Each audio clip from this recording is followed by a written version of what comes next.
بسم الله الرحمن الرحيم.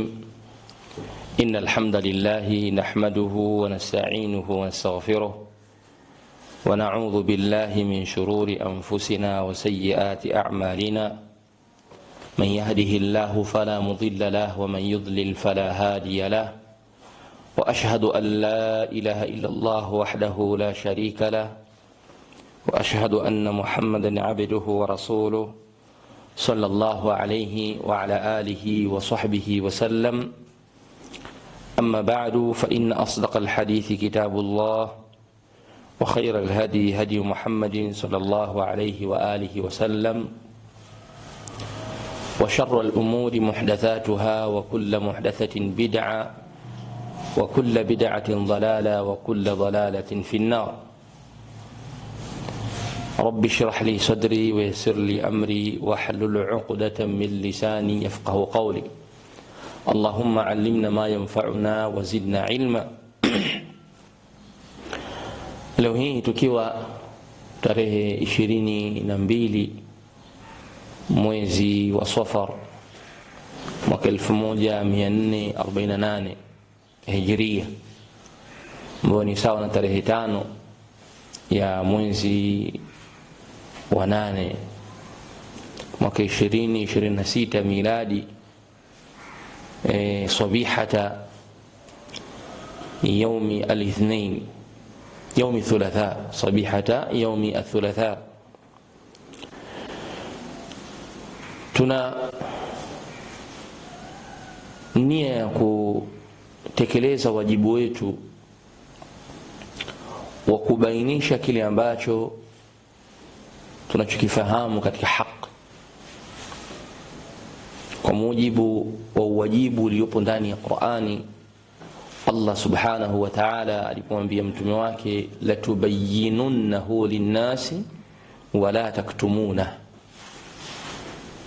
na kwa hakika mtawabainishia watu. Latubayyinunnahu linnas, imma kwa maana ya kwamba ni wajib wabainishia watu, lakini Allah pia subhanahu wa ta'ala sio hivyo tu kwamba ni wajibu watu wabainishe kilichokuwa cha haki. Ametuambia na Qur'ani, kuntum khayra ummatin ukhrijat lin-nasi ta'muruna bil ma'ruf wa tanhauna 'anil munkar, mmekuwa nyinyi ni umma bora kwa sababu mnaamrishana mema na kukataza mabaya. Kwa lile jema utaliamrisha, utalisema, na lile baya utalikataza. Kwa hiyo tupo katika wajibu, lakini pia kwenye kubainisha haki inawekwa wazi na inakuwa bayana njia ya watu ambao ni waovu. Wakadhalika nufassilu al-ayati walitastabina sabilul mujrimin. Wakadhalika nufassilu al-ayat, na hivyo ndivyo ambavyo tunavyozichambua na kuziweka kila mahala ayat, alama mbalimbali, imma sawasawa ni Qur'ani yenyewe au vitu mbalimbali katika vyenye kumjulisha mtu kwa Allah subhana. Wakadhalika nufassilu al-ayati walitastabina sabilul mujrimin, na ili iwe wazi tunazikunjua na kuzifafanua ayat ili iweze kujulikanwa njia ya watu mujrim, watu waovu. Kwa Qur'ani inaposomwa, maneno ya Mtume alayhi salatu wasallam yanaposomwa, ambapo Qur'ani ni furqan, inakuja kufarikisha baina al-haqqi wal-batil. Haki inakaa huku na batil inakaa huku, watu haki wanakaa huku na watu wa batil wanakaa huku. Kwa kadhalika nufassilu al-ayati walitastabina sabilul mujrimin, walitastabina sabilul mujrimin, na zinginezo katika ayati zinazobainisha hivyo, kama vile Qur'ani suratul Baqara inaweka wazi ya kwamba watu ambao wameijiwa na ukweli na haki hawatakiwi kuficha kile ambacho walichonacho katika haki, kwa sababu hicho litawapelekea kuwa ni mal'unin, wenye kulaaniwa, takuwa ni wenye kulaaniwa. Ala kulli hali, tumepata maqta'aini au vipande kadhaa vya baadhi ya Waislamu wawili ambao wote wamekuwa ni wenye kuzungumza kunako yale ambao sisi tumeyazungumza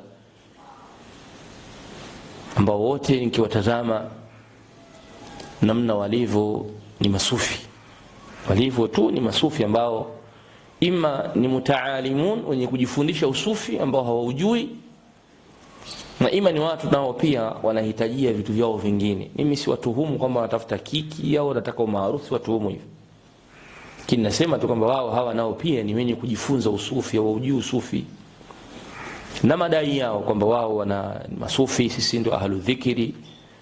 Qur'an imesema fasalu ahla dhikri in kuntum la ta'lamun, kama alivyosema bwana Diwani. Kwa hiyo dhikri maana yake ni watu wenye radi, wao ndio wanajua matamshi gani ya kusema. Pointi yangu ya kwanza mazungumzo yangu, kwanza kabisa ni nasaha. Kwanza kabisa nataka nianze kuzungumza ni nasaha.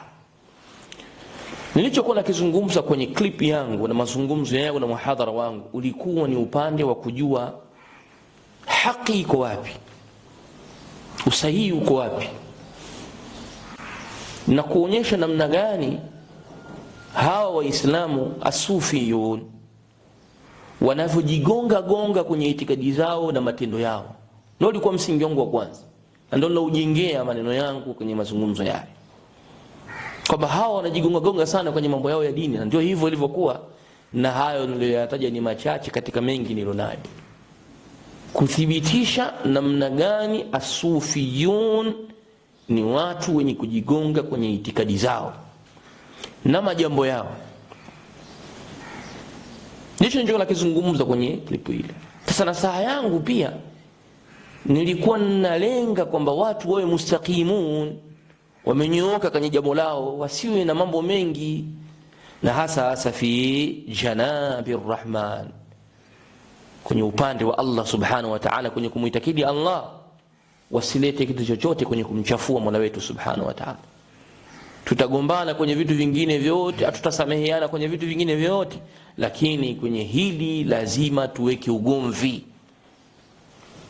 Jambo la kumkosea aibu Allah subhanahu, kumkosea haya Allah subhanahu, kuwa na jur'a, ujasiri wa hali ya juu, kumzungumza kwa ubaya Mola wetu subhanahu wa ta'ala, kujivalisha mavazi ya uungu, kufanya matendo ya kishirikina au kuzungumza maneno ya kishiriki fi janabi rahmani, hapo hatutoweza kuacha, hapo hatutoweza kuacha, wallahi la nukhallika, hatuwezi kuacha. Mengine huko tutasameheana tu, uzungumze kadha au niambie mimi na hivi na nini, au tutakuacha tu, lakini sio kumkosea adabu Allah subhanahu na dini yake. Huu ugomvi tutakwenda kusuluhisha nao mbele ya Allah subhanahu wa ta'ala. Ugomvi huu tunauomba usimamishwe mbele ya Mola wetu, kwa sababu siku ya kiyama patakuwa pana magomvi mengi. Innaka mayitun wa innahum mayitun thumma innakum yawmal qiyamati inda rabbikum takhtasimun. Inda rabbikum takhtasimun, mbele ya Mola wenu mtakuwa ni wenye magomvi, wenye kuhasimiana. Na katika yale magomvi Allah subhanahu wa ta'ala ametuambia pia, hadhani khasmani ikhtasamu fi rabbihim.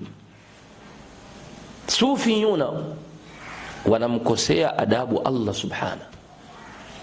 Tunachokifanya sisi ni kuibainisha haki, kwamba fanya unayoyafanya, sema unayoyasema, lakini usimkosea adabu Allah. Na hatusemi kwa lengo la kutaka kitu kingine chochote zaidi ya nasaha na kuwakumbusha waislamu wengine wa chini kwamba hawa masufi hawa tunawazungumza sisi, wawe wa Tanzania wawe wapi, hawa ni watu ambao vitabu vyao vimejaa suul adabi ma Allah, vimejaa adabu mbaya kabisa na Allah subhanahu wa ta'ala. Kwa hiyo faliantabihu, wazinduke, wamwelekee Mola wao kwenye shadaidi, kwenye shida, matatizo, mwelekeo. Achana hawa watu hawa, washakosa haya na Allah subhanahu wa ta'ala, wamemkosea kabisa adabu. Itikadi yao kwa Mola wao ni mbovu, chafu, hajawahi kuisema hata Abu Lahab. Abu Lahab hajawahi kusema itikadi dhidi ya Allah subhanahu kama wanavyosema masufi. Sasa imagine sisi tusiwe na ghera kwenye itikadi namna hii, tusiwe na wivu kwenye itikadi namna hii, kuitetea, kumtetea Mola wetu. Ndio nikasema hatutaweza kuacha kwenye hicho kipengele, vingine vyote tutakuacheni, lakini pale mnapoweka shirku billah, mnapomkosea adabu Allah subhanahu wa ta'ala, hatutaweza kuacha. Tutatoa nasaha, na nasaha zetu zinaweza zikawa za maneno makali au yakawa maneno ya kawaida tu. Mtatupa maneno yote mnayotupa. Hawa wanataka wajulikane, wanataka umaarufu, hawa ni majitu wenda wazimu, hayana akili. Wenda wazimu mnao nyinyi, na utakuja kuona wenda wazimu leo. Nitakuonesha namna gani mlivyokuwa ndio wenda wazimu kupitia vitabu vyenu. Kwa haya maneno hayawezi kutushughulisha, lakini sisi tutakujibu kwa kupitia vitabu vyenu, lakini pia kwa kutumia kitabu cha Allah subhanahu wa ta'ala wa sunnati nabii sallallahu alaihi wasallam. Hatutotumia kitu chochote, Qur'an basi, tafsiri zake takazoamua kuzileta, tutakuonesha tafsiri hii iko hivi. Alafu wewe sasa muumini wa kweli, angalia maneno yetu sisi, tunatumia Qur'an na sunna na riwaya za masahaba na vitabu vya masufi. Halafu sufi anayekuja hapo, atakayekuja kukujibu anatumia nini? Utabakia wewe mwenyewe unaangalia. Utaangalia wewe mwenyewe unaangalia. Je, sisi tunachokijibu sisi ni sahihi au wanachokijibu fulani wa allani? Insha Allah nitaanza baadhi ya mazungumzo. Kwa hiyo mlango wetu wa kwanza kabisa sisi, huu ni mlango wa nasaha. Tunawanasihi Waislamu wengine wanaotufuatilia na wasiotufuatilia, wanaojua na wasiojua. Aliqu qulubakum ma'a Allah, zifungamanisheni nyoyo zenu pamoja na Allah subhanahu wa ta'ala. Achaneni na hawa watu mawali wa uongo, mchongo hawa. Achaneni na watu hawa wanajitia mashekhe sio namna. Achaneni nao hao kwenye shadaid, matatizo, misukosuko, mkimbilieni Mola wenu subhanahu wa ta'ala. Basi hili ndio tunalolingania sisi. Hama suul adabu yao hii, adabu yao mbovu dhidi ya Allah subhanahu wa ta'ala, sisi tutaendelea kuibainisha na tukiwaambieni muelekeni Allah subhanahu wa ta'ala. Sasa hawa watu wawili walivyokuja leo hii au katika hizi siku hizi wamekuja, mmoja sijui ni mrangi wa wapi huyo bwana, sijui mtu wa wapi, Allahu aalam, na Yusufu Diwani huyo tumjua sisi ni siku nyingi, na majambo yake watu wengi anawadandia kuwajibu na kuwakosoa. Ndugu zangu wote mlio au Waislamu nyinyi mlioamua kunijibu na kuniambia maneno mlioniambia na mliyosema, mimi nimenukuu kupitia vitabu vyenu. Nyinyi mashekhe zenu, mashekhe zenu mpaka kwa mawali wenu huko ndo wameandika hivi vitabu vyenu. Anayetakiwa kukosolewa ni huyu aliyeandika, sio mimi. Kwa hiyo nyinyi kubaboja kwenu la yusminu wala yughni min ju'. Sijatoa kwenye kitabu cha Kiwahabi hata hicho kimoja. Mimi ninatoa fil Qur'an kujibu hoja zenu, wa fi sunnati nabii Sayyid Adnan sallallahu alayhi wasallam. Aliyoyaandika haya ni mwalimu, ni sheikh, ni wali wenu, sio wali wetu sisi. Hatuna mawali wa hivyo. Sasa kama nyinyi mna uchungu kweli kweli, mlitakikana muone haya maneno tunayosema ya kimakosa, mumrekebishe. Hiyo nukta ya kwanza. Nukta ya pili, ikiwa haya tuliyosema sio sahihi, mfano kama bwana Yusufu Diwani, ikiwa kweli sisi tunayosema haya bisahsahubin kahkahubin sa'sa'in, ikiwa haya maneno mimi siyajui maana yake, kwa majibu ya ilmu ulitakikana unionyeshe kupitia vitabu vyenu kwamba haya matamshi kwa kanuni zetu za sisi ahlu muridi, ahlu dhikri tuko hivi. Ilikuwa ndio utakuwa nijibu kielimu hivi. Lakini wewe umekuja na kuvumbua na kusema sema tu maneno ovyo ovyo, kwa sababu huo ndio msingi wa kisufi. Wali wa kisufi yoyote yule anaruhusiwa kuzungumza lugha yoyote anayotakika yeye. Yani hata ile lugha ambayo huwezi ukaelewa maana yake, wali wa kisufi anaruhusiwa kuzungumza. Kwa hiyo wewe ulitakikana mimi unijibu au tujibu sisi kwa kusema haya sa'in kahkahubin sahsahubin, haya maneno yamefupishwa usahihi wake kaya tafsiri mwenyewe kwenye kitabu chake fulani, au haya yanapatikana kwenye vitabu vyetu hivi hapa. Mfano sahsahubin, hii sahsahubin simu inawakilisha kadhaa, hao inawakilisha kadhaa, ningekuelewa sana. Lakini kwa kutoa min ra'si, kwenye kichwa chako tu umeamua kujitungia tungia na kuandika andika pembeni, sioni kama jibu ambalo lenye kutosheleza. Bado msingi utabakia pale pale. Adhikru, uradi ameufundisha akbaru waliyin fil alam. Nyiradi zote za dhikri amezifundisha wali mkubwa katika ulimwengu, wa huwa Muhammadun sallallahu alaihi wasallam. Kwa hiyo ukitaka kutuletea uradi sisi wa sahsahubi, lazima urudi kwa wali mkubwa ambaye ni Mtume sallallahu alaihi wasallam. Kama uradi huo utakuwa hajaufundisha yeye, huo uradi hautokuwa na maana yoyote. Sasa nataka nikuoneshe kwamba nyinyi au mawali wenu, mawali wako wewe, inaruhusiwa kwao kuzungumza lugha yoyote ile, hata ikiwa lugha ambayo haieleweki, anaruhusiwa kuzungumza. Na ndicho ninachokisema kwa bwana Yusuf Diwani, hiyo lugha aliyoitumia hapo, hiyo tafsiri ni kadhibun, ni urongo. Kwenye hiyo dhikri ni urongo, sio ya kweli. Nataka nikuthibitishie kwamba hicho alichokizungumza ni kwamba wali ana ruhusa ya kuzungumza kitu chochote. Moja. Mbili, kuonyesha ya kwamba uliyozungumza sio yenyewe, sio tafsiri yake, umeleta mas'alatu nahtiya ya kwamba hiyo ni kama vile basmala, hauqala, hamdala. Sasa ukisema hasbala, basmala, ukisema basmala fa'lala, tayib, fa'lala basmala, naam.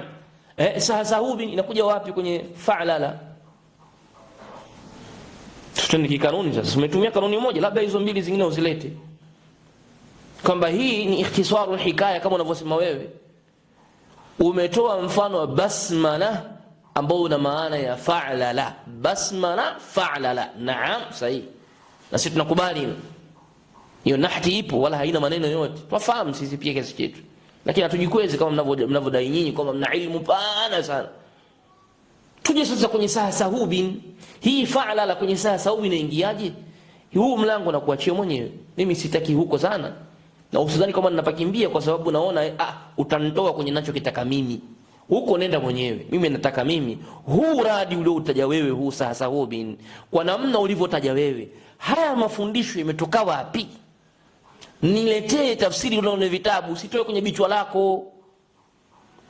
Na bichwa yenu na mambo mengi hayo, yana makorokoro mengi, yana mambo ya kuuza madawa, yana mambo ya kuuza nini, unajua wenyewe. Sahsahubi sini na kitu fulani, hai na kitu fulani, umetoa kwenye kitabu gani cha kwenu nyinyi ahlu dhikri? Kama mawali wako wamekwambia akisema sa'sa'in anamaanisha kadha, akisema sasa, kama hakuna hicho, hiyo min ra'sik wa min jaybik. Mbili. Tatu, mawali wenu wana ruhusa ya kuzungumza lugha yoyote ile. Na kutolea kitabu hichi hapa kinaitwa Azahiru Ar-Riyadh. Azahir Ar-Riyadh, ukurasa wa 201. Usikie kwamba wali anayo ruhusa ya kuzungumza kitu chochote anachokitaka yeye. Wali ana ruhusa hiyo. Ukurasa wa 201, kitabu cha Azahir Ar-Riyadh.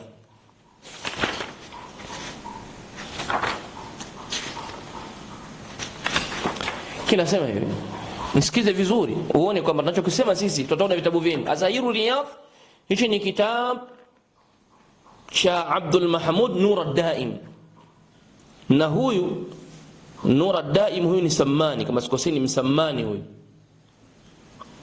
akimzungumza Wali Ahmad at-Tayyib.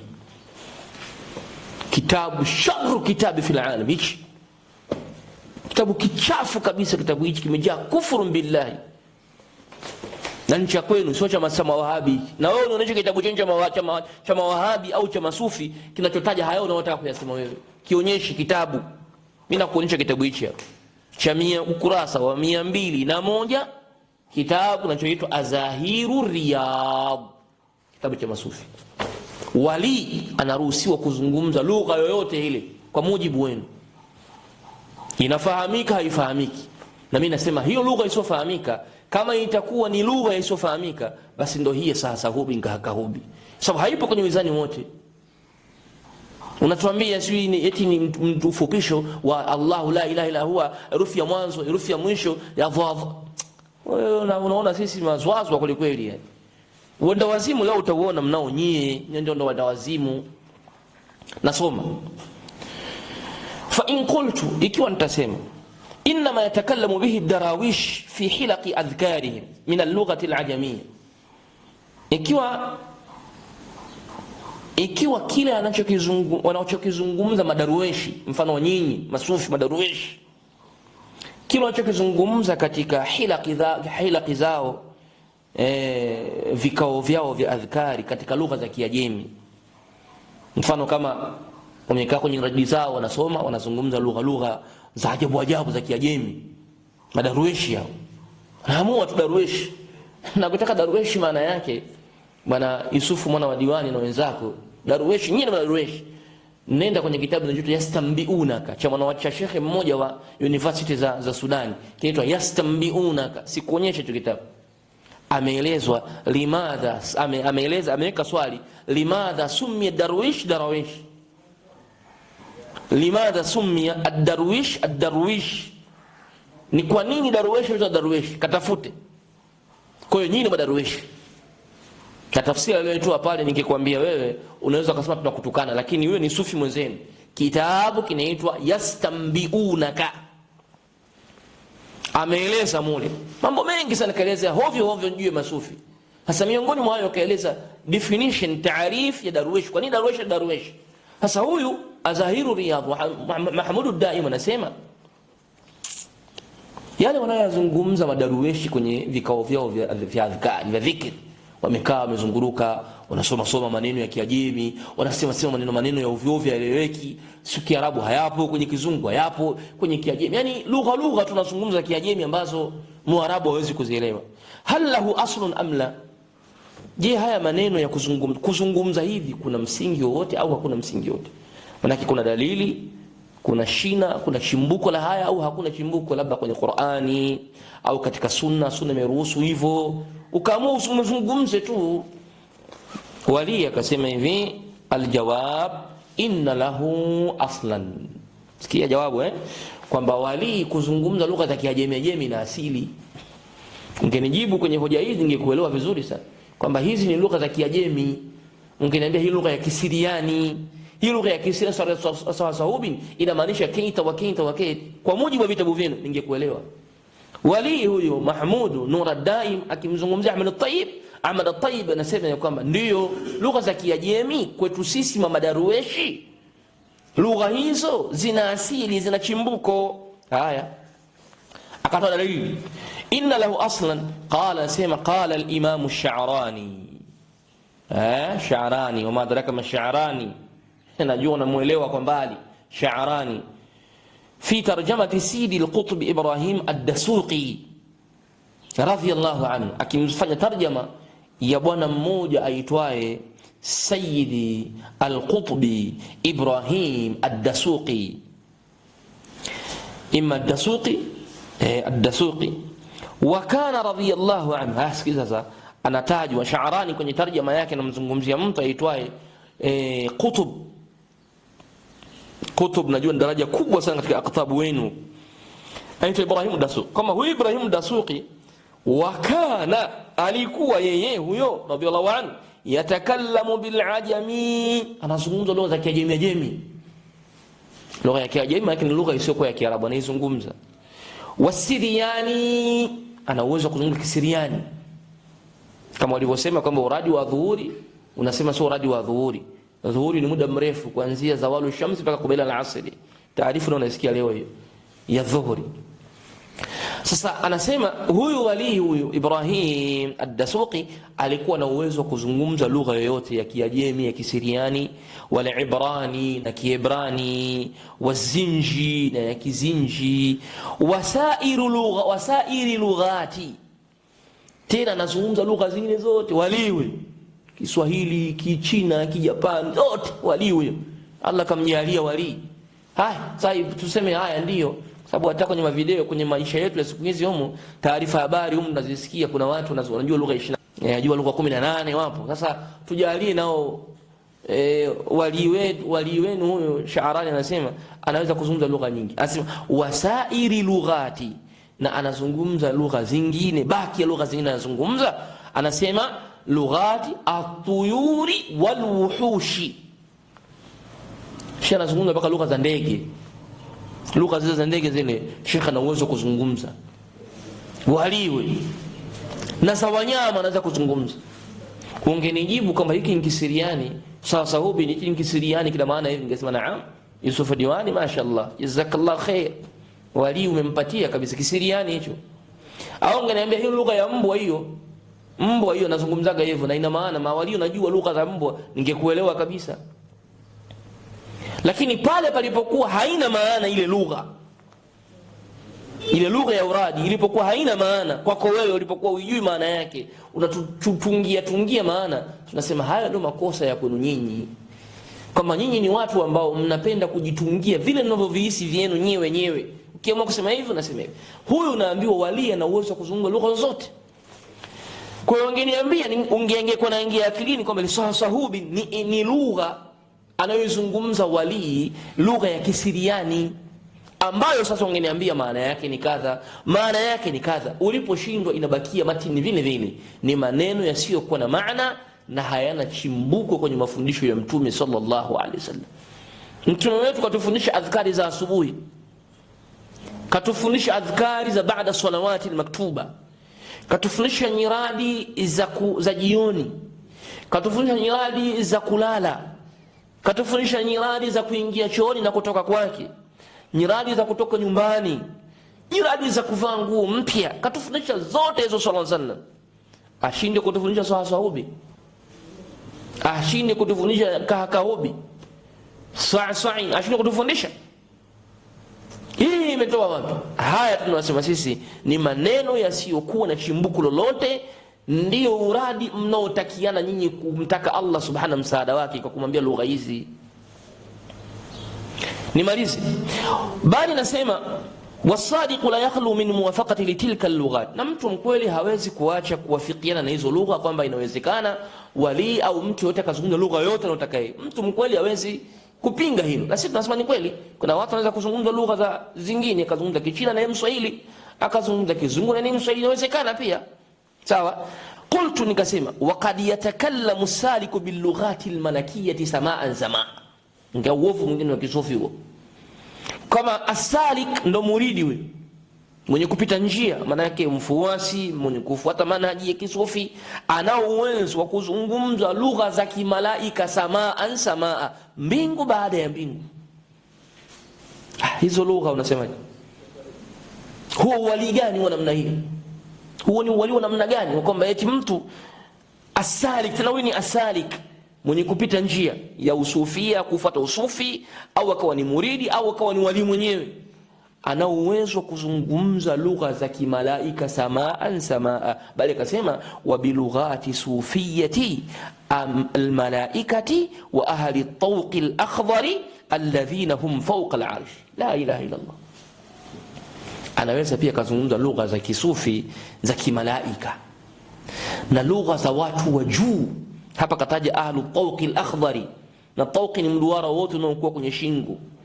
Sasa yeye kasema tawqi al-akhdari, na lugha za watu wenye ima mavazi hayo au kitu hicho cha kijana wanachokivaa, alladhina hum fawqa al-arshi, ambao wanaishi zao fawqa al-arshi, uko juu.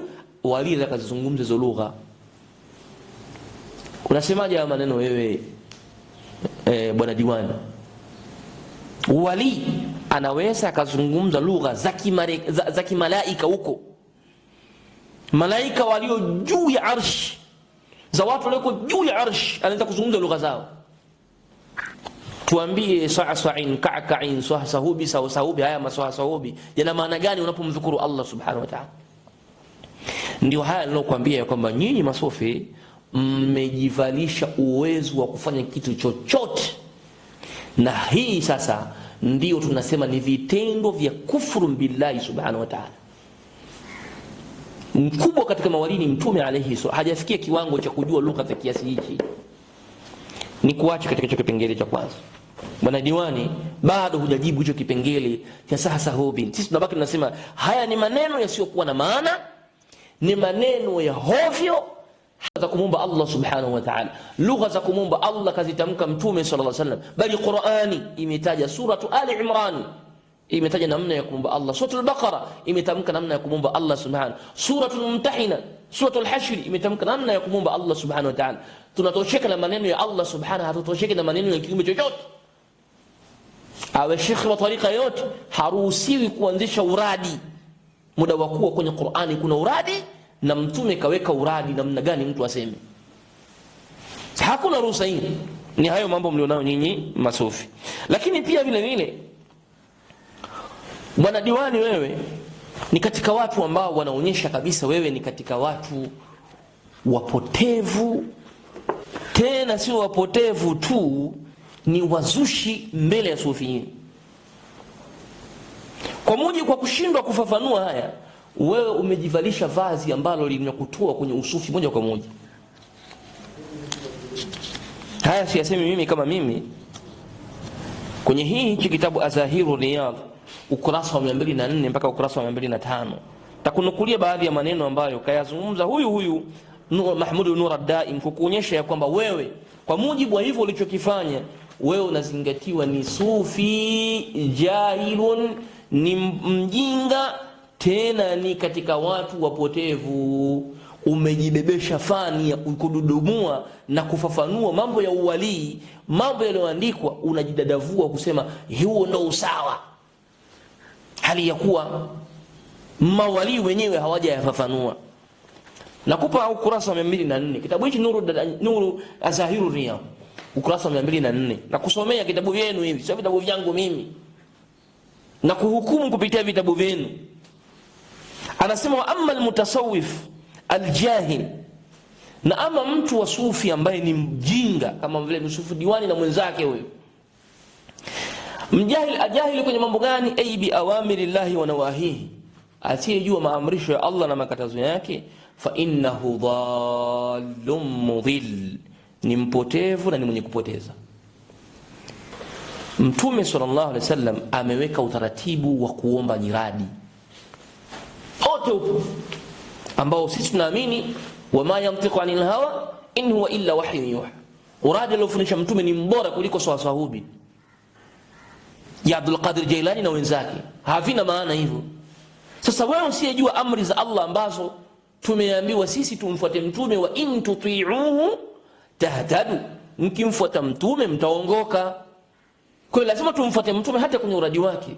Wewe ulivyokuwa mjinga wa kutokujua amri hiyo ya kumtii Mtume, anasema huyo sahibu kitab Nur ad-Daim, anasema Mahmud Nur ad-Daim, fa innahu dhallum mudhill.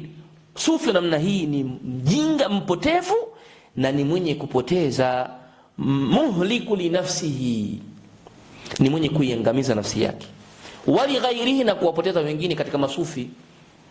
Yani yeye mwenyewe anajiangamiza na vile vile anawaangamiza watu wengine. Sikiliza vizuri. Fa inna harakatihi wa sakanatihi ya'khudhuha min ahwiyati nafsihi wa da'awihi wa la yash'uru bidhalik. Harakati zake anazozifanya, wa sakanatihi, na vile vile utulivu wake anaofanya.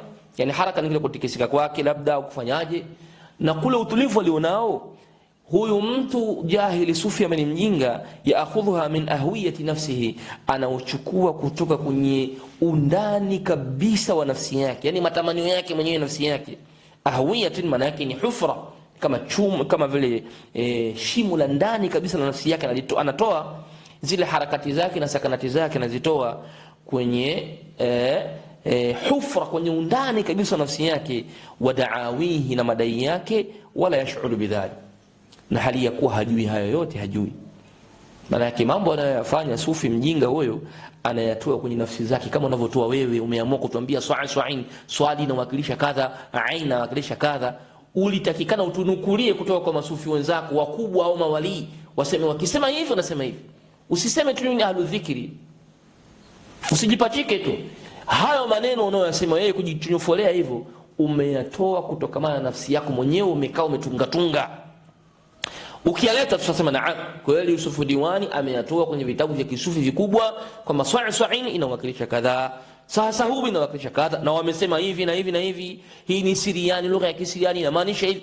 Ulitakikana useme hivyo, uwarekebishe Waislamu, uwaambie Waislamu huu msemo huu unamaanisha hivi Kisiriani, huu msemo huu kwenye muridi wetu, kwenye tariqa yetu tunamaanishaga hivi kwa mujibu wa kitabu hichi na kitabu kile. Sio utoe mirasika kwenye kichwa chako, unaambiwa haya unayatoa kwa madai yako na hali ya kuwa haujui. Akamaliza akasema fayaj'alu alhalala harama, utamkuta huyu sufi mjinga kilichokuwa cha halali anakifanya cha haramu, wal haramu bil aksi, na haramu pia kinyume chake na kwa halali. Aya, wayubaddilu wayughayyiru, utamkuta anabadilisha hasba waridati nafsi, kulingana na mapito ya nafsi yake inavyotaka. Ndio ulivyofanya wewe, unahukumiwa na Nura Daim, wewe ni sufi jahil.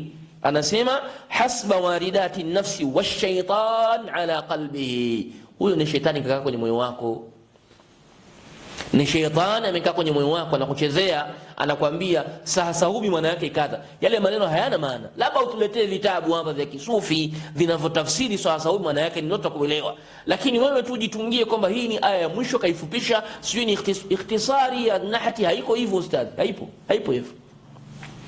Akamaliza akasema fa huwa summun naqi', sufi mjinga mpuuzi huyu ni sumu yenye kuua, likulli man i'taqadahu, kwa kila atakaye muitakidi, au jalasahu, au atakaye kaa naye. Mtu mwenye usufu wa namna hii kama hawa mabwana wawili hawa ni sumu yenye kuua kwa kila mwenye kuitakidi hivyo na wanavyosema kama viko sawa, wajua wamekunywa sumu itakayokuja kuwaua, au jalasahu, au akakaa naye, au akakaa nao. Kukaa nao tu tayari unakuharibia itikadi yake. Wa akhadha anhu shay'an min umuri din, na ukachukua kutoka kwa Yusufu Diwani na huyu bwana mambo yako ya dini, wewe unajiua mwenyewe. Nimemaliza, nimekuhukumu kupitia kitabu chako. Bali mwisho kabisa anasema huyu sufi ambaye ni mpotevu, anayetoa mambo kupitia nafsi yake mwenyewe anapojisikia tu, anatunga tu bila kurejea kwenye kutubu za kisufi vikubwa kwamba haya maneno haya yanatoka wapi na maanisha nini, au haya hayapo, hayana maana, bila kurudi huko. Anasema katika moja ya tabia zake mbovu, yanhabu amwal alkhalqi, kazi yake ni kuchukua mali za viumbe, kama unavyochukua Yusufu Diwani mali za watu, kama unavyochukua mali za watu za kuwachanganyia dawa, kuna dua sijui na nini, ujiunge na nini. Ndio hivyo unaambiwa na shehe wako hapa, umezungumza mwanzo, mtangazaji wako azungumza, na wa mwisho pia umezungumza na wewe. Kwa mna dua tarehe ngapi, mtaka mfanye dua, kwa hiyo mbidi mtu wasomee dua bila kuwapa hela, bila kutoa hela, wasomee dua. Haujataja jambo la pesa, lakini utaratibu unaotaka yoko useme utaratibu wa nini? Unaambiwa huyu sufi dhalum mudhil yanhabu amwal alkhalqi. Nahab, kazeni kuchukua mali za viumbe, bisayfi alhaya mumtalian bishuhi walbukhli wa qillati alhayai la yufarriqu baina sunnati walfard. Huwezi kutofautisha baina sunna na fardh. Tumalize pia kwenye kipengele chako bwana Yusufu Diwani, tumalizane na Yusufu Diwani. Yusufu Diwani, na hii nasani kwa Yusufu Diwani na mwenzako, tunapowanasiku na kwa usufi, sisi tunawatakia kheri, kwa sababu usufi mwanzo wa usufi na mwisho wa usufi ni batil, ni batili. Muislamu wa kweli yapime haya nitakayokuambia uone usufi ni kitu gani, kama ni kitu cha kheri. Hawa mawali ambao wanaowadai hawa kama wanazungumza lugha za Kisiriani, wanazungumza lugha za ndege, lugha za wanyama, lugha sijui za nini, lugha za nini, hawa mawali hao, na kutajia wali mmoja uone matatizo yake alionayo. Al-Imam Sakhawi, ambaye al-Hafidh as-Sakhawi, mwanafunzi wa Suyuti, kwenye kitabu chake kinachoitwa Ad-Daw'u al-Lami' li ahli al-qarn at-tasi', Ad-Daw'u al-Lami' li ahli al-qarn at-tasi', huyu al-Imam Sakhawi kwenye kitabu chake hichi ananukuu riwaya ya Taqiyuddin al-Maqrizi, mtu wa tafsiri, mtu wa historia. Al-Maqrizi ni muarrikh, ni mtu wa historia. Mimi nazungumza haya maneno kwa kunukuu, sikukwambii kutoa kichwa min ra'si, la, na kunukulia kukuonesha kwamba nyinyi sufiyun mna mengi ambayo muislamu wa kweli aliyejitia yeye ni muridi, yeye sijui ni nani, anatakikana kwa haraka litoe kabisa kwenye usufi, awe ni muislamu peke yake, muislamu wa kweli wa kufuata Qur'ani na Sunna.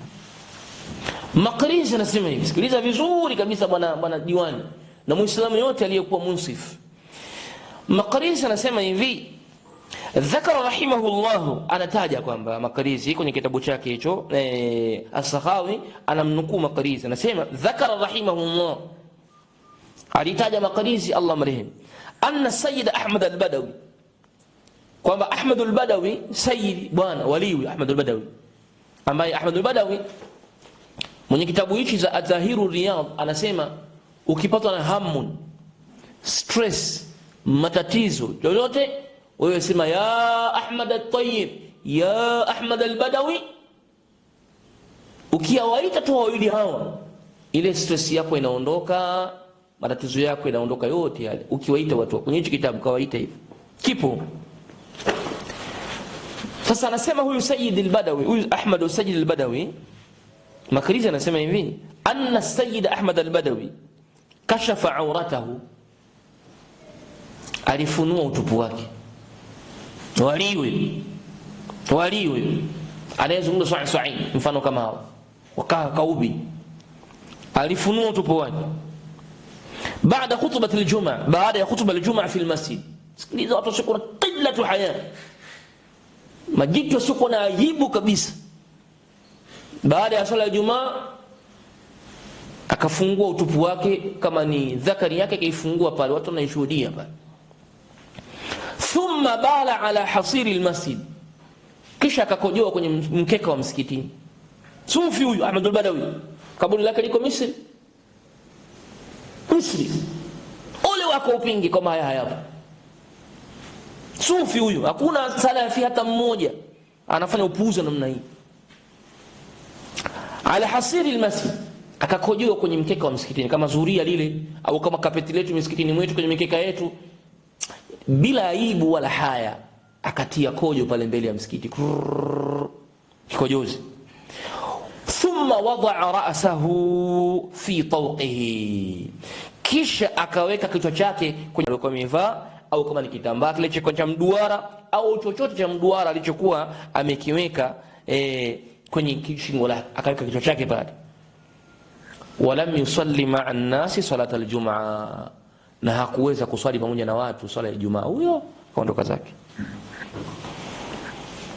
Huyo nyinyi masufi ndio mnamfungia safari kwenda kumuomba na kumtaka msaada pale kwenye kaburi lake mchini Misri. Kikojozi, mtu asiyekuwa na aibu na haya. Ameyataja Maqrizi, wala sinitaje mimi, Sakhawi ndo kayanukuu kwenye kitabu chake Ad-Daw'ul Lami' li ahli al-qarn at-tasi'. Nenda kaangalia, yapo hayapo, na kunukulia kwenye kitabu chenu. Huyu wali anayekojoa mbele za watu na kufunua utupu wake, aje atuletee uraji wa swa'swa'in na swa'swa'in tu, kubalie kivipi? La haya lahu.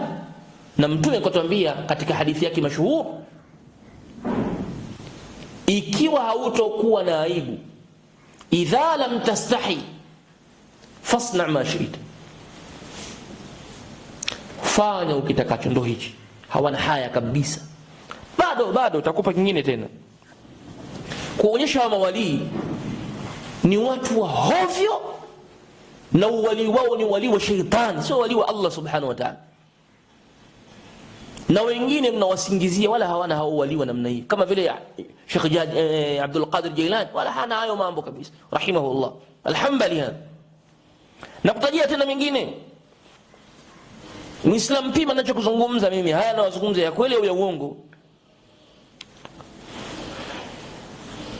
Kitabu kinachoitwa Majlisul A'la lidhikri wadh-dhakirina lidhikri wadh-dhakirina Siraj as-Salikin, Siraj as-Salikin. Kitabu hichi Majlisul A'la cha Sudan, Majlisul A'la kama vile taasisi kubwa hapa ya kidini nchini mwetu. Sasa wao wanaitwa Majlisul A'la lidhikri wadh-dhakirin, kwa watu ambao wanashughulika na mambo ya dhikr, katika Siraj as-Salikin. kitabu cha Waddul Badr. Sikiliza Muslim, tunapozungumza usufi huu ni uozo bad'an untaha. Anaamua mtu ajiletea anayotaka yeye tu. Huyu bwana mwenye hichi kitabu anasema, Waddul Badr anasema, inna lillahi 8 awliya. Mashaallah, Allah duniani ana mawali 8 tu. Allah ana mawali 8 na mawali 8. Na Sheikh hapa Muhammad Nasr kwenye kitabu chake hichi ukurasa wa 68 amejithibitishia na yeye pia ni wali. Tena uwali wake kautoa kwa Uwais, na lau Uwais mwenyewe angelikuwepo angeutambua uwali wake kwamba yeye ni wali mkubwa, angeutambua. Sheikh na yumo, hatujui atatajwa humo au hayumo.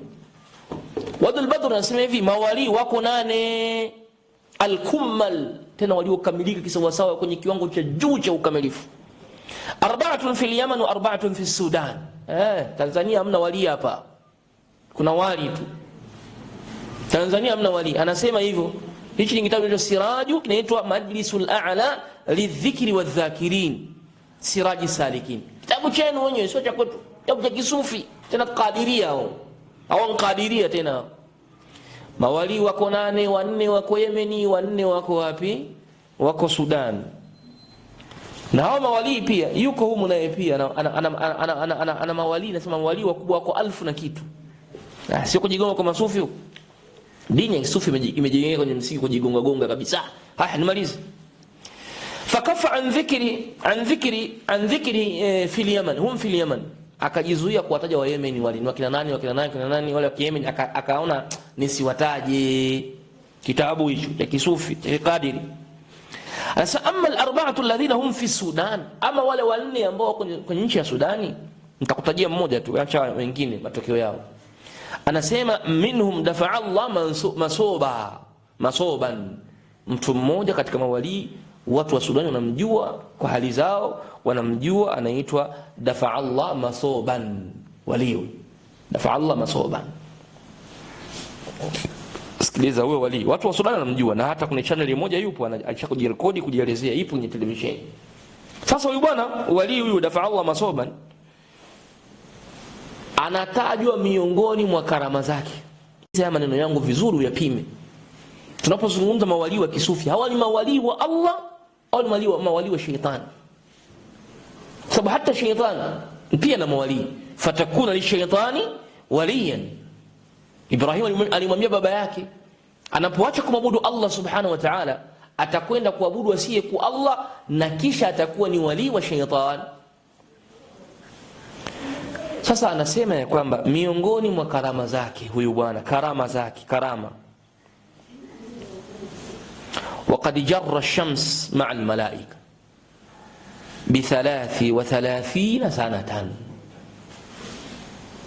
Huyu bwana katika uwezo wake, karama zake, aliliburuta jua 3 miaka 33. Alilikokota jua kwa miaka 33. Wasmuhu inda ahli llahi masoban al-Hadran. Sasa huyu bwana alilikokota jua, alilivuta jua kwa miaka 33 pamoja na malaika. Jua hili aliliburuta haina malaika. Sasa kwenye video moja alihojiwa kwenye channel ya video, alihojiwa akahadithia, akasema mtu mmoja yeye alimtuma aende akamletea maji ya kutia udhu baada ya asri. Yani yeye huyu dafa Allah alichelewa salatu al-asri. Wali achelewa swala wali achelewa swala Taib, sawa. Na wengine huwa waswali kabisa swali zao Maka. Na mshangao huyo alichelewa swala kati kuna ana uwezo kupiga tambo moja tu kafika zake Maka akaswali karudi.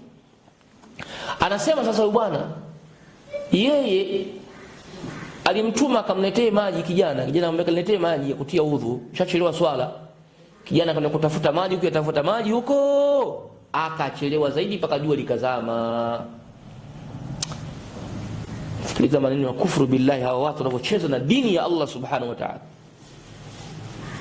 unajifanya wao una uwezo mkubwa sana. Alipokuja yule kijana jua lishazama, huyu sasa dafa Allah masoban, akaenda akalishika jua pale linapozama kule, akajirudisha kidogo pap, likakaa katikati, akapata muda wa kudiriki swala asri, akaswali Allahu akbar. Kwenye muda wa asri akaniambia haendelea na shughuli yako. Unasadikisha maneno ya muumini. Muumini wa kweli unasadikisha maneno ya namna hii. Unayefahamu kwamba yuqallibu Allahu al-layla wan-nahar wash-shamsu wal-qamaru tajri limustaqarrin laha dhalika taqdiru al-aziz al-alim. Anayetembeza majua haya na mwezi na usiku na mchana ni Allah subhanahu.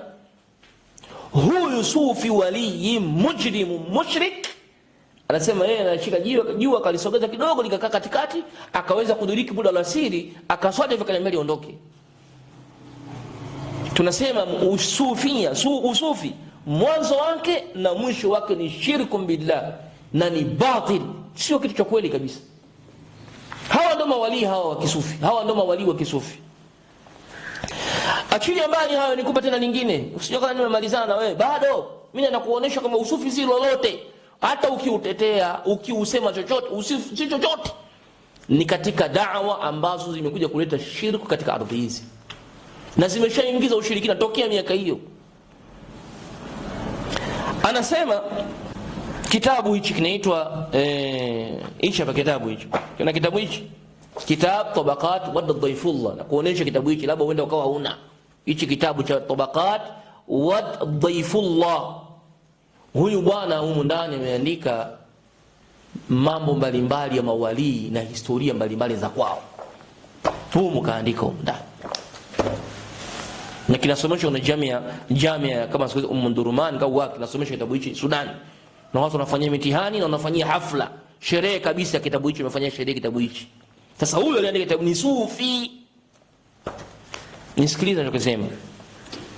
Anasema, na haya maneno yaliyo humu ndani, na mimi nimeyanukuu, nimetoka naandika ndio swali langu yako humu ndani humu, lakini baadhi ya chapa wameyafuta haya maneno kwa sababu ni maneno yamejaa uovu wa hali ya juu, yanatenda uongo, sio uovu na uongo.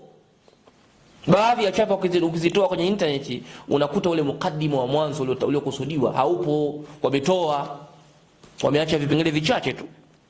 Sasa yachukua haya maneno yetu, haya maneno haya, na uyachukua maneno yetu sisi tunayozungumza kuna kumwahidi Allah subhana, na kunako mashekhe zetu na maulama wetu, ndivyo wanavyofanya masufi kwenye kuwatetea mawali wao na mashekhe zao. Sikiliza vizuri. Tabaqati wa Dhaifullah amemtaja mtu anaitwa Sheikh Idris, Sidi Sheikh Idris.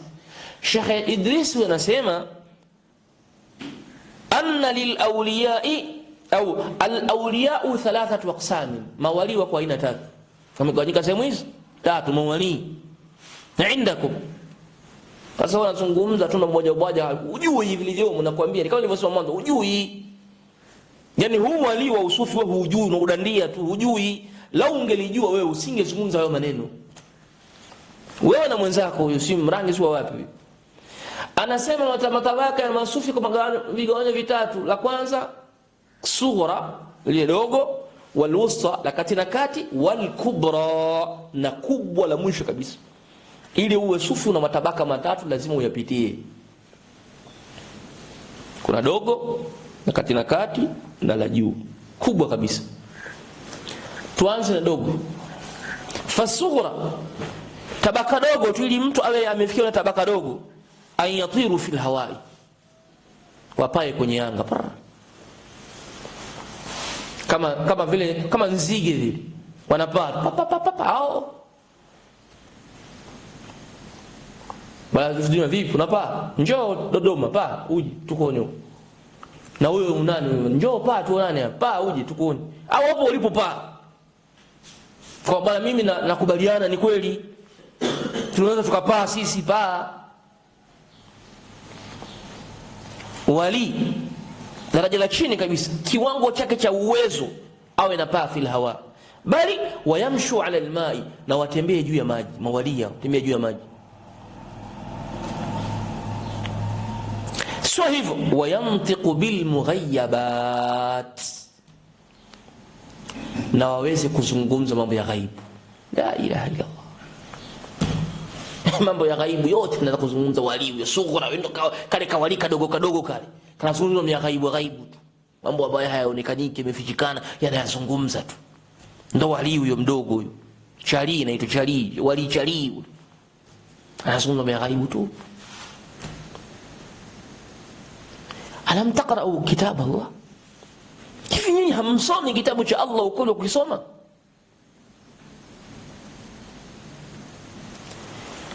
Maneno ya Mola wetu subhanahu wa ta'ala yamethibitisha ghaibu, hakuna anayejua zaidi ya Allah tabaraka wa ta'ala. Qala Allah ta'ala, qul la ya'lamu man fi as-samawati wal ardi al-ghaiba illa Allah wama yash'uruna ayyana yub'athun.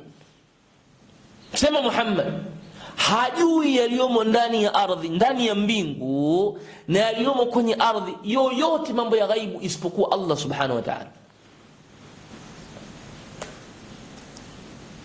Allah subhanahu pekee yake na mwenye ilmu al-ghaib. Hata manabii hawajui ghaibu, sembuse hao mawali, manabii wenyewe hawajui ghaibu. Mtume sallallahu alaihi wasallam anasema, qul inni la amliku li nafsi naf'an wala darra, kisha akasema walau kuntu a'lamu al-ghaiba mastakthartu min al-khair wa ma massani as-su. Mtume anasema hivi, lau ningelikuwa najua ghaibu mimi, lastakthartu min al-khair, ningekithirisha sana kutenda matendo ya khairi sana, wa ma massani as-su, na hakuna baya lolote ingenipata. Hapo nakupa sehemu ndogo tu, ninazo aya nyingi za Nabiullahi Nuhu, za Nabiullahi Adam, za Nabiullahi Ibrahim na za manabii wote kwa ujumla wao wakithibitisha, hata Isa mwana Maryam wakithibitisha wajua ilmu al-ghaib. Anakuja darueshi mmoja kinachopaa juu ya anga, kinasema kinaweza kuzungumza mambo ya ghaib, kinazungumza, kinajua ilmu al-ghaib. Huyu ndo wali mdogo. Kwa hiyo hawa wanao serikali hii kutafuta watu wanaotembea tembea angani, wala isihangaike. Inawezekana paka inabidi itungwe bungeni sheria ya barabara za angani, maana yake zashangaa ndege zikagonga watu, pakawa pana ajali, watu wanagongwa huko. Mbona hatuwaoni mnapita huko juu? Mbona hatuwaoni mkipita? Au labda tuone walimu mmoja kapita pap, mbona hatuwaoni? Daraja dogo la usufi la wali, tawaka la chini kabisa, aweze kupaa angani na atembee juu ya maji. Mbona mnapanda mapantoni Dar es Salaam? Mbona maferi mnapanda? Mbona mameli mnapanda? Wenyewe si mawaliwe? Kama sio wewe wali, basi shehe lako limetembea wapi kwenye maji? Tuoneshe lilitembea kwenye maji haya hapa.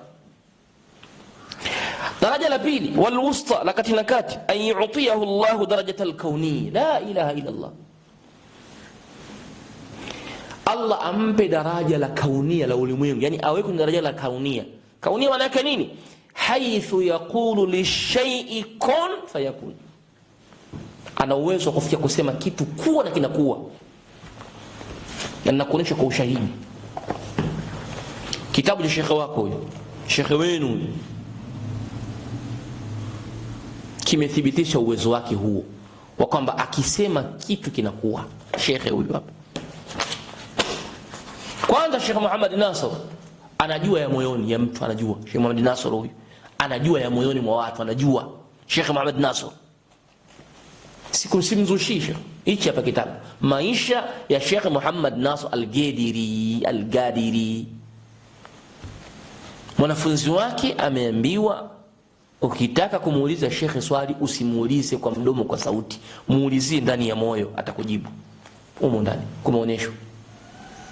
Na kweli yule mwanafunzi akaonyesha, akauliza swali moyoni mwake.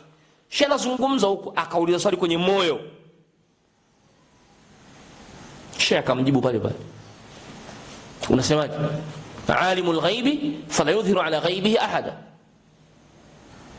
yaliyofichikana. Ya'lamu sarair al-khalq man, anayejua siri za viumbe za ndani kabisa ni nani? Na siku ya kiyama atakayezitoa siri za moyoni za watu ni nani? Allah subhanahu wa huwa alladhi yatawalla as-sarair. Nasmi kwenye hivyo, wa huwa alladhi yatawalla as-sarair, Allah ndiye anamiliki na kutawala na kusimamia siri za watu za ndani. Na ndio maana ipo khilaf kunako malaika hao wawili. Je, walipoambiwa kiraman katibin ya'lamuna ma taf'alun, hii ya'lamuna ma taf'alun, wanajua yote mnayoyafanya. Ya'lamuna ma taf'alunahu, wanajua yote mnayoyafanya. Ma hii mausulia, maana yake imekusanya vyote. Je, mpaka moyoni wanayajua yanayozungumzwa kwenye nyoyo? Khilafu baina ahli tafsir, iko tafsiri hiyo ni khilafu. Nenda kwa Imam Baghawi utakutana na hayo mambo, na kaulu rajih, moyoni huko anasimamia ni Allah peke yake. Wao wanaandika wanayoyatenda ya wazi ya nje tu, ya huku anasimamia ni Allah. Ndio kwa nini? Kwa sababu ndiye ambaye yatawalla sarair. Sheikh anajua ya moyoni. Haya, njoo pia vile vile Sheikh ndani ya kitabu hichi amethibitisha kwamba amemtuma mwanafunzi wake kwenye safari yao ya kwenda Mlandizi. Amemtuma mwanafunzi wake aende akaliambie bomba lililo katika maji muda mrefu, Sheikh amekutuma utoe maji mengi ili watu wafanye ibada na waswali. Kaliambie, kishaliambia hivyo lifungue. Akaenda kule akaliambia, nimetumwa na Sheikh, toa maji. Akafungua likatoa maji. Huyu hapa Sheikh. Sio hivyo tu, si unani hivyo tu ustazi. Kwa mengi makorokoro ya hovi ya kisufi. Huyu hapa Nur ad-Da'i, Riyadul Janna, Nur ad-Dujunna, hichi hapa Abdurrahim al-Burai. Ahmad at-Tayyib amesifiwa huko, ana uwezo kumgeuza binti akawa mwanaume. Huyu hapa anamgeuza tu dume, jike linakuwa dume, inageuka kuwa dume. Ana uwezo huo. Hawa tena wana uwezo kumfufua aliyekufa. Ndio hawa wanasema hivyo, tabaka katikati yao. Hii Azahiru Riyadh, kitabu hichi Azahiru Riyadh hichi hapa. Muda wake ukifika nitakuonyesha kila point ninayozungumza, kila kitu ninachozungumza nitakuonyesha. Kukuonyeshea kwamba usufi unaotetea wewe ni kitu unakitetea, kitu cha batili, cha uovu, kilichojaa ndani yake shirkun na kufrun na zandaka. Na kama hamtutubia kwa Allah subhanahu tarejea, mkafa na huu usufi huu mnaotetea nyinyi, mmekufa katika dhalala moja mbaya sana. Hawa wanaamini katika maneno yao mawali wana uwezo kufufua watu. Mawali hawa wana uwezo wa kufufua waliokufa. Maneno yako ya Mola wako Qur'ani hii. Hichi kitabu cha Allah subhanahu wa Qur'an kinatuambia anayefufua na kuisha nani? Allah subhanahu wa ta'ala. Hii sio milki ya mtu yeyote, ni milki ya Allah. Lakini tuambiwa mawali hawa wanaweza. Etikista kwa sababu Isa mwana Maryam alifufua, lakini wanasahau biidhni rabbih. Na ile ilikuwa ni muujiza kwa Isa mwana Maryam. Kinyume na manabii tena hakuna mtu yoyote tena wanafufua watu waliokufa. Njooni mtufufulie ndugu zetu na baba zetu, tuna shida nao. Njooni mtufufulie ndugu zetu na baba zetu, njooni. Kwa hiyo daraja la pili la mawali ni mtu kupewa daraja la kaunia, akasema lishai kun fayakun. Haya, aliyesoma suratu Yasin kila siku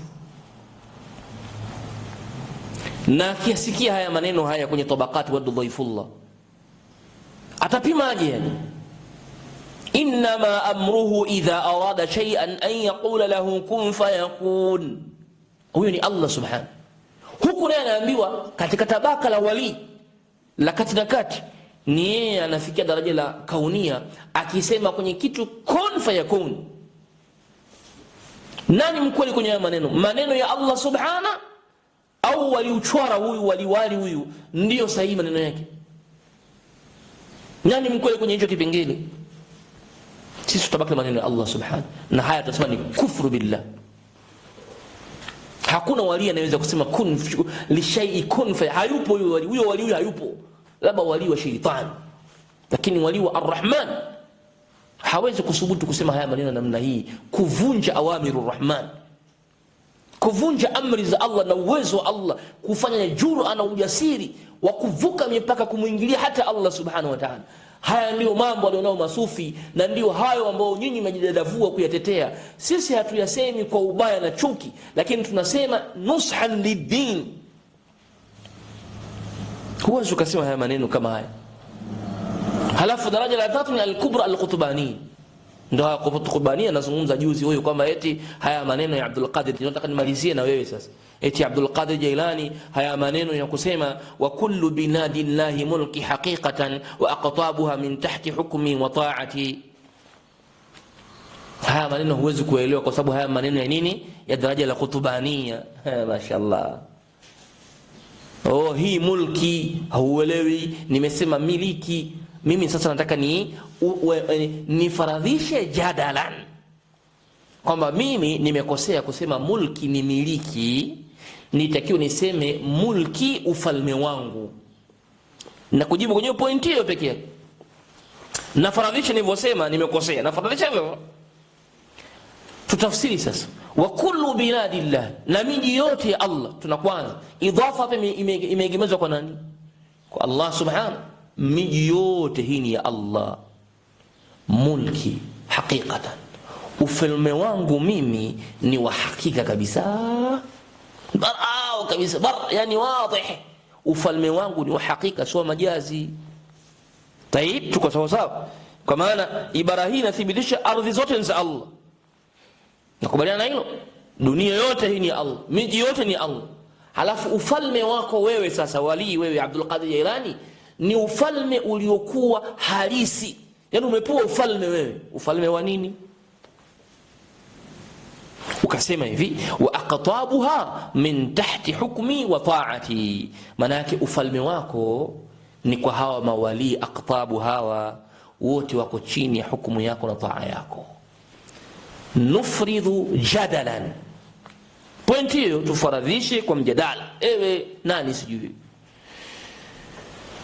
ni nani katuruhusu kusema ya kwamba hukumu na taa ya watu iwe chini ya viumbe wengine? Nani katuruhusu hilo? Yani maana yake nataka unielewe pointi yangu. So umesema mulki haqiqatan, ufalme wangu ni halisi. Ufalme gani ulionao wewe? Ni hawa wote hawa mawali, wakina Uwaisu, wakina Muhammad Nasoro, wakina Kabashi, Saimundali, Saimunani ule, na wengine wakina Idarusi. Hawa wote aqtabu hawa, na wale 8 waliopo 4 Yemeni na 4 Sudani, wote hawa min tahti hukmi, wako chini ya hukumu yangu mimi. Wa ta'ati, ruhusa hii ya kuwafanya hawa aqtabu wawe chini ya hukumu yako, sababu lillahi alhukmu lillahi jami'an, hukumu zote za Allah pekee, zote za Allah subhanahu. Ruhusa hii ya kumfanya Abdul Qadir ufalme wake wa halisi uwe ni ufalme wa kuwamiliki au ufalme wa kuwaongoza na kuwaendesha aqtabu wote, kautoa wapi? Nukta ya kwanza, ielewe pointi yangu la kwanza. Njoo tena ukurasa huu ni 49. Twende ukurasa, mimi nimesema milki nimekosea kwa maana maziwa. Haya, twende sasa ukurasa wa 68. Mimi nilisema hivi, neno mulki wa kullu biladillahi mulki haqiqatan, ni maana yake huyu anajisifa Abdul Qadir Jailani kwa jinsi mlivyompachika, ni kwamba anasema miji yote ya Allah yeye ndo anayemiliki. Mimi nilisema hivyo, na ni kweli nimesema hivyo. Wewe umekuja kusema hajui lugha huyu, ameshinda kuelewa lugha za aqtabu, ataelewa muradi wa kitabu. Mashaallah. Njoo ukurasa 67, leta tena tafsiri. Ziko nyingi, na utasikia leo maajabu ya sufiyona nyinyi. Ukurasa 67 ameanza kusema hivi. Alianza kusema kwanza, dhira'i min fawqi samawati kulliha, waliwi mkono wake uko juu ya mbingu zote. Dhira'i ndio tafsiri. min fawqi samawati kulliha, jikono lake ile moja tu juu ya mbingu zote.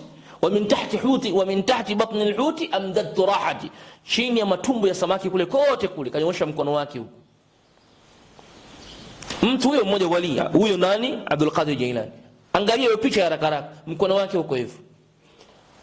Useme hapa labda kuna majazi, labda si atuelewe. Haya, wa a'lamu nabata al-ardhi kam huwa nabitun, ninajua mimea ardhini iko mingapi, mimi najua Abdul Qadir Jailani. Wa a'lam ramla al-ardhi kam huwa ramlati, ninajua mchanga wa ardhini uko idadi gani. Kwa sawa sawa, yani uhalisia. Sheikh anasema hivyo, elimu yake alionayo, anajua mimea yote ya Afrika yote, Ulaya, Asia, Australia, kote mimea anajua iko mingapi.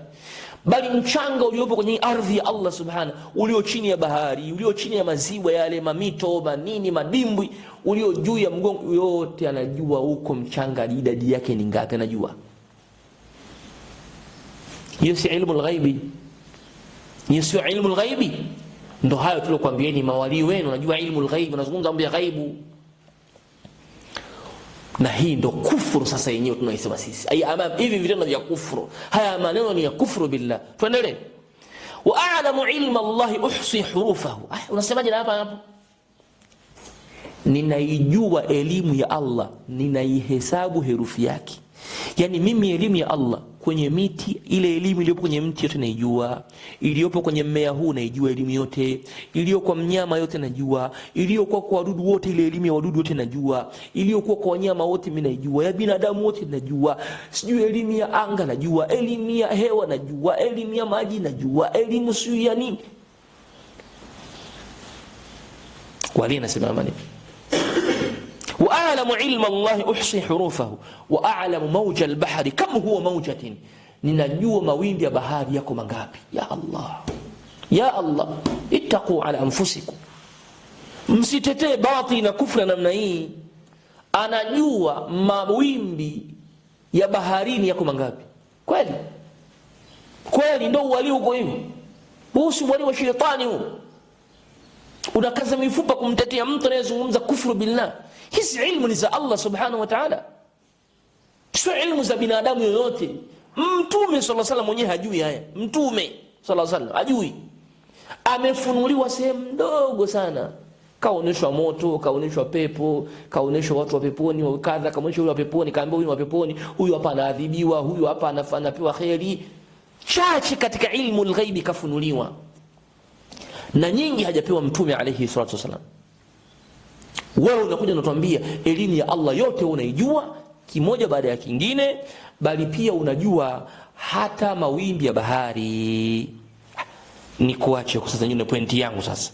Kule nilisema miliki ni ya kwangu, umeniambia miliki nimekosea, sijui lugha ya Kiarabu, njoo utafsiri tena. Anasema hivi, malaktu biladallahi sharqan wa maghriba. Malaktu biladallahi sharqan wa maghriba. Ufalme wangu hapo, au tuseme ufalme wangu, nimemiliki miji ya Allah mashariki na magharibi. Malaktu, au nimeifalmisha, ndio sema hivi, nimeifanya ufalme wa, nimeifanya ufalme miji ya malaktu biladallahi sharqan wa maghriba, nimemiliki miji ya Allah, ile miji yote Allah subhanahu nimemiliki mimi, sharqan wa maghriba, mashariki na magharibi. Haya, sikiza kufuru nyingine sasa. Wa in shi'tu, sikia, wa in shi'tu afnaitu al-anama bilahdhati, nikitaka ninawamaliza viumbe wote kwa wakati huo.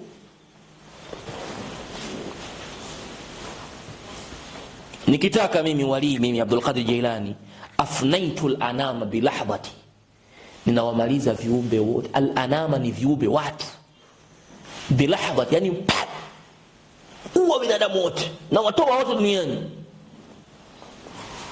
Njoo niambie tena hapa, malaktu biladallahi sharqan maghariba, nimekosea kusema miliki. Kule nimekufaradhisha jadalan kwamba basi sawa, ni mimi sijui lugha ya Kiarabu, wewe sijui ni mrangi, sijui ni mtu wapi unajua Kiarabu, ya Allah sawa, jore mwenzangu wajua, waelewa. Mulku maana yake ni ufalme, sio umiliki. Na sijui mfalme ana miliki ya miliki, sijui. au ni cheo tu. Nasema kule nimekosea, nakubali nimekosea, umenirekebisha, jazakallahu khair. Wewe ni mtu wa lugha na hawiyun sibawai, njoo na hapa tena. Malaktu biladallahi sharqa wa magharibi. Na hapa ninakwambia anza juu, usianze hapa, anza juu. Nifafanulie dhirai, jikono langu, kono langu mimi liko juu, anzio nifafanulie hapa. Hii hamwezi kuchomoka hata siku moja sufiyuni. Hii ni kufuru. Yani huwa hata utetee vipi, yoyote mwenye kusoma lugha ya Kiarabu akiyasoma haya maneno anaelewa hii ni kufrun billah. Wameshindwa kujibu hizi hoja wenzenu wa Uarabuni. Nyinyi hata huu wetu hamwezi jibu hizi hoja hata siku hii. Mtadadavua mnavodadavua, hamwezi jibu haya maneno, hamwezi aslan, hamwezi. Kwa sababu huyu ni wali na mnasema wana lugha zao na wana uwezo wao, basi hamtoweza kujibu hichi kipengele, kwa sababu ni maneno ambayo yako wazi kabisa kwenye ukafiri. Njoo utuambie dhirai min fawqi samawati kulliha wa min tahti batni alhuti amdadtu rahati wa a'lamu nabata al-ardi kam huwa nabitun wa a'lam ramla al-ardi kam huwa ramlati wa a'lamu ilma Allahi uhsi hurufahu wa a'lamu mawja al-bahri kam huwa mawjati malaktu biladallahi sharqan wa maghriba wa in shi'tu afnaytu al-anama bilahadhati. Njoo tuambie, ewe diwani na mwenzako huyu, njoni mtuambie huyu hapa hathibitishi kwamba yeye anaimiliki ardhi ya Allah yote. Nimalize sasa maneno yangu kukuonyesha ya kwamba hawa wanazungumza mambo kwa maana ya kwamba mambo wanamiliki kweli wanavyodai wao. Namaliza mazungumzo yangu. Kitabu unakijua hichi, shakisoma hata siku moja, kinaitwa Fuyudul Buhur Almutalatimati fi sharh ar-ratib al-musamma bil anwar al-mutarakimati wa sharh at-tawassul bi asma'i Allahi al-husna wa at-tawassul bi asma'i akabir al-arifin. Nakijua kitabu hichi, akisome kitabu hichi. Kitabu cha al-Marghani, Muhammad Uthman al-Marghani. Hii tariqa khatimia, tariqa ya khatimia Sufi khatimia. Sikiliza ukorokoro uliomo ndani. Hawa wanadai kwamba wanamiliki, ni kweli wanamiliki na vodai wao, ardhi ni ya kwao wao. Namalizia mazungumzo yangu katika kitabu hichi, ana baadhi ya mambo. Kwanza katika maneno yake humu, nukta ya kwanza kabisa, ukurasa wa 237 anathibitisha huyu bwana al-Khatimia, unapopata na matatizo mlilie yeye Muhammad Uthman Marghani, anakutatulia matatizo yako. Na hicho kitendo kinapingana na Qur'an. Sisi hata ukiumwa mlilie Allah subhanahu, ndio Qur'an inatuambia hivyo, idha maridtu fahuwa yashfini. Huyu bwana anasema ya kwamba ukurasa wa 237, ukipata na matatizo wewe mtaje yeye, matatizo yote yanakimbia. 230 Sufi jahilu al-murakkab 237 aya 237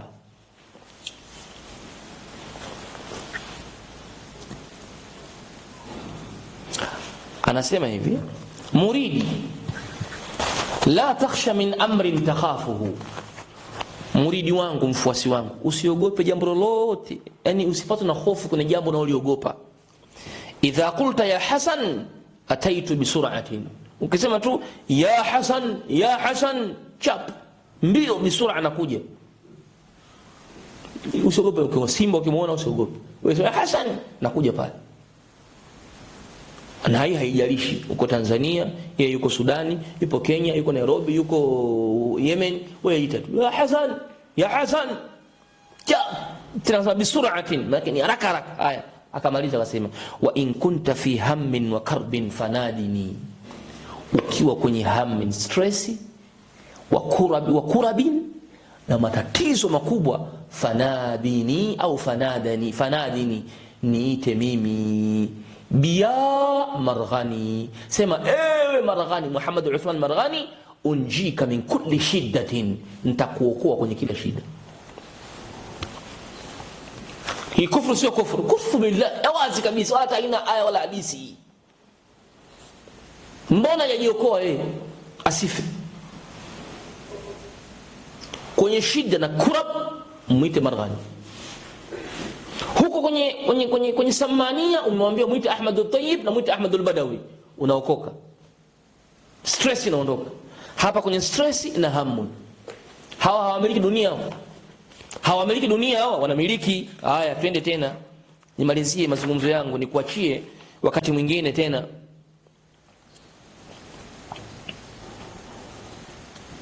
Ukurasa wa 246, ukurasa wa 246, hiyo ukurasa wa 246. Isikize vizuri, alafu utaniambia hawa mabwana.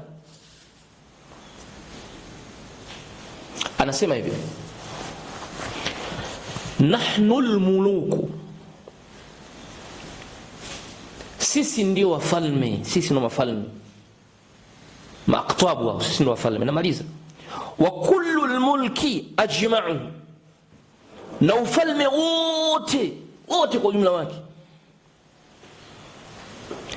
a'lahu wa asfalahu fi tayyi qabdati. Na hii ni chapa imeandikwa, wamefanyia taharifu, yani ufalme wa juu na ufalme wa chini, fi tayyi qabdati, nimeukunja kwenye kiganja changu, nimeushika hivi. Ufalme uliopo juu wa Allah subhanahu wa malaika, nani wote hao, viumbe wote wa juu wote, fi tayyi qabdati. Na ufalme wa hii dunia huu, ufalme wote wa dunia hii, fi tayyi qabdati, nimeukamata hapa. Hawamiliki dunia, hawamiliki ardhi. Basi usimalize tena, nahnu alladhina sajada al-amlaku ajma'uhum lana fanalu bina, sisi ndio ambao malaika walitusujudia sisi. Hawamiliki dunia. Baada nakupa lingine, anasema narul khalili khabat min sirri taflatina wa naru Musa adaat min mahasinina, moto wa Ibrahim alayhi salam ulitulizana ukazimika, min sirri taflatina, kutokamana na siri ya kutema kwetu sisi mate. Na huyu alisema hivyo Fudhatul Rabbani, alisema hivyo, moto wa Ibrahim ulipoa kwa sababu sisi ndio ambao tulitemea mate, au tulipeleka maombi yetu tukaombewa pale, moto ukapoa kwa baridi. Huyu anasomea ulipoa kwa mate yake, moto ukapoa kabisa. Wa naru Musa adaat min mahasinina, na moto Nabii Musa ulitoa mwangaza kwa mazuri yetu sisi. Akamaliza akasema, Ayubu lamma daana inda balwatihi, Nabiyullahi Ayubu alipotuomba sisi wakati wa shida zake, ajabahu Allahu, Allah alimjibu na kumuitikia, ijlalan lida'watina, kwa kutukuza maombi yetu tuliyoomba sisi, Allah amuitikie. Nabiyullahi Ayubu alipomuomba Allah subhanahu, ewe Allah, wa Ayuba idh nada rabbahu rabbi wa Ayuba idh nada rabbahu anni massani ad-durru wa anta arhamur rahimin fastajabna, akaitikiwa. Kule kuitikiwa kwake kwa kupona ni kwa Allah amemponyesha kwa kutukuza maombi yetu sisi. Na maliza ya mwisho uone kabisa, nataka nikuthibitishie kwamba hawa wanamiliki dunia. Hii dunia wanaimiliki wao. Anasema tena katika maneno yake 238, hiyo 238, malizie tu maneno yangu. Nataka nikuthibitishie kwamba unachokitetea wewe ni jahalun, ni ujinga unaotetea wewe. Aya, ana aljalisu ala alarshi almuhiti kama ahattu bilghaibi tafsilan wa ijmala. Yeye anachosema amekaa juu ya arshi, yuko juu ya arshi almuhit, iliyozunguruka kila kitu, kila kitu. Kama ahattu bilghaibi, kama nilivyozunguruka na kuvijua vitu vya ghaibu vingi vya siri, ijmala na tafsila, kwa ujumla na kwa upambanuzi, na vijua vitu vyote vya ghaibu. Niko juu ya arshi ambayo imezunguruka kila kitu, kama nilivyozunguruka kuvijua vitu vya siri vya ghaibu, ijmalan wa tafsila. Arshi ni ya kwake, amekaa juu ya arshi. Haya, mwingine anamaliza anasema ana arshuha wal kursi, mimi ndio arshi na ile kursi ndio mimi. Ana li samai baniha, mimi ndio ambao ile mbingu nimeijenga mimi, hizo mbingu hizo nimezijenga mimi. Laula alhaya'u min rabbi, laula alhaya'u min rabbi, lau sio kumwonea aibu Mola wangu, narul jahimi utfiha, ningeuzima moto wa jahannam. Enyi masufi kwa ujumla wote wa Tanzania na kwingineko, msiseme kwamba hao anatafuta kiki kutaka kujulikana umaarufu. Hayo mambo ya umaarufu yaache, hayo mambo ya umaarufu yaache. Tunachokizungumza bil kutub ni vitabu vyenu ndio vimeandika, sio vitabu vya mawahabi. Tuleteeni mawahabi ambao wamezungumza maneno kama haya mlioandika nyinyi, mmoja tu au wawili wameandika kwamba yeye ndio arshi, yeye ndio arshi. Tuleteeni hata mmoja tu. Haya ni maneno yenu nyinyi, na tunazungumza hapa dinan kwa lengo la kuwarudisha watu katika haki. Hawa mabwana wanaweka miungu mingine kwenye ardhi, wanaacha watu wasimwabudu Allah subhanahu.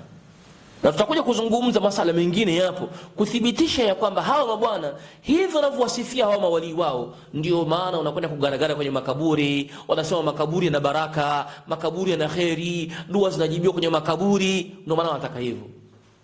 Lakini kumbe wakati huo wanafanya ibada kwenye yale makaburi. Lakini pia kwenye vitabu vyao wamethibitisha wazi ya kwamba ukienda kwenye kaburi, kuzuru kaburi la wali, ujira wako ni sawasawa na hija na umra. Wallahi wa billahi wamezungumza hivi. Ndio shirki tunazungumza sisi, hii ni shirku billah. Kwa hiyo wewe uje utetee, usiutuambie sisi tuna nini, sisi tutabaki pale pale. Tunataka majawabu ya vitabu hivi na haki iliyopo kwenye hivi vitabu pamoja na maneno ya Allah subhanahu wa ta'ala. Wapi na wapi maneno ya Allah na wapi maneno yenu haya mnayozungumza ya kufuru billah. Binadamu huwezi kusema neno na hii kama una akili timamu. Unayemwogopa Allah subhanahu, unayefahamu kwamba anatakikana aabudiwe Allah peke yake, aombwe Allah peke yake, atakwa msaada Allah peke yake, akimbiliwe shida Allah peke yake, wewe huwezi kuzungumza maneno haya ukisema ya kwamba eti wewe uitwe kwenye shida na udatibu shida za watu. Wewe nani kwenye hii dunia wewe? Mbona umekufa? Shida hizo zinaenda wapi? Mbona ushakufa? Ahmad al-Tayyib ushakufa, Abdullah ibn Adarusi ushakufa, Samani al-Marghani, Muhammad Uthman ushakufa, sio nani huyo Muhammad Nasr mshakufa nyie.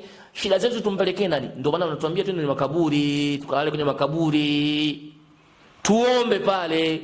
Ndio hii shiriki ambayo sisi tunaikanusha na kuipinga. Usitetee hoja ovyo ovyo, jibu bil kutubi, kwa kutumia vitabu vyenu ama vitabu hata vya ahli sunna. Useme haya mambo yamethibiti kwa Qur'an, qala Allahu qala, kama nilivyokufanyia mimi, wa qala Rasul, kama kuna jambo la mtume litaji. Lakini nukuu pia kupitia vitabu vyenu kwamba haya yapo kwa hoja hii, na waislamu waweze kukuelewa vizuri. Lakini usitetee batil ala batil, usitetee batili juu ya batili, kwa sababu hiyo ni kufuru billah. Tunachokisema hapa, hii ni kufurun. Tunawatoa watu kwenye sufia. Usufi huu ni batil. Atetea atakayetetea, ajitie kizibo kwenye masikio yake, na ajitie kizibo. Yawe maneno yetu machungu, yawe maneno yetu mepesi, yawe maneno yetu na kejeli. Tunakutaka umrejee Allah. Wewe muombe Allah subhanahu, usimwelekee kiumbe chochote, usiwe na haja na kiumbe yote. Wewe mtake msaada Mola wako subhanahu. Hawa mawali, hawa manani, wote hawana chochote. Dhalika bi anna Allah huwa al-haq wa anna ma yad'una min dunihi huwa al-batil wa anna Allah huwa al-aliyyul kabir. Allah subhanahu amethibitisha wazi kabisa, dhalika bi anna Allah huwa al-haq. Hivyo tambua ya kwamba Allah subhanahu ndiye haki, ndiye mkweli, ndiye panastahili kuombwa kwa pekee yake. Wa anna ma yad'una min dunihi, na kile unachokiumba kinyume na Allah subhanahu huwa al-batil, hiyo ni batili kabisa. Wa anna Allah huwa al-aliyyul kabir. Tumuomba Allah subhanahu wa ta'ala atuongoze sisi na waislamu wote kwa ujumla, na atuonyeshe njia ya haki na tuifuate, na atuepushe na kila njia za dhalala, njia za batil, njia za shirku billah, atuepushe nazo. Na watu wa shiriki pia Allah subhanahu atuepushe nao, atuelekeze kwenye jada tusawia, kwenye Uislamu uliokuwa sawa sawa. aliyotuachia Allah subhanahu wa ta'ala kwa mujibu wa Qur'an aliposema wa anna hadha sirati mustaqiman fattabi'uhu wa la tattabi'u subula fatafarraqa bikum an sabili dhalikum wasaakum bihi la'allakum tattaqun. Allah katuachia njia moja iko nyeupe ya Uislamu wa kumwabudu Allah peke yake, wa kumtaka msaada Allah peke yake, wa kumlikazia Allah shida peke yake, wa kumtaka kila mafanikio Allah peke yake, na ametukataza njia zingine za kulia na kushoto, njia za samania, njia za kadiria, njia sio za kutubania, njia sio za safadia, njia sio za mustafawia, njia za kadiri. Zote hizi ni batil na makundi mengine yote ni batil. Allah ametuachia Uislamu leo nyooka mmoja peke yake. Ametuambia wala tattabi'u subula, msifuate njia fatafarraqa bikum an sabili, vitakutoweni kwenye njia ya Allah subhanahu. Vinavyotutoa katika njia ya Allah ni hivi njia miongoni mwavyo ni njia za kisufi, njia zilizojaa maneno yake na yake shirkum billah. Tumomba Allah tuokoe na hayo yote na atuongoze kwenye njia iliyo sawa. Wa sallallahu wa ala alihi wa sahbihi ajma'in walhamdulillahi rabbil alamin. Jazakumullahu khair.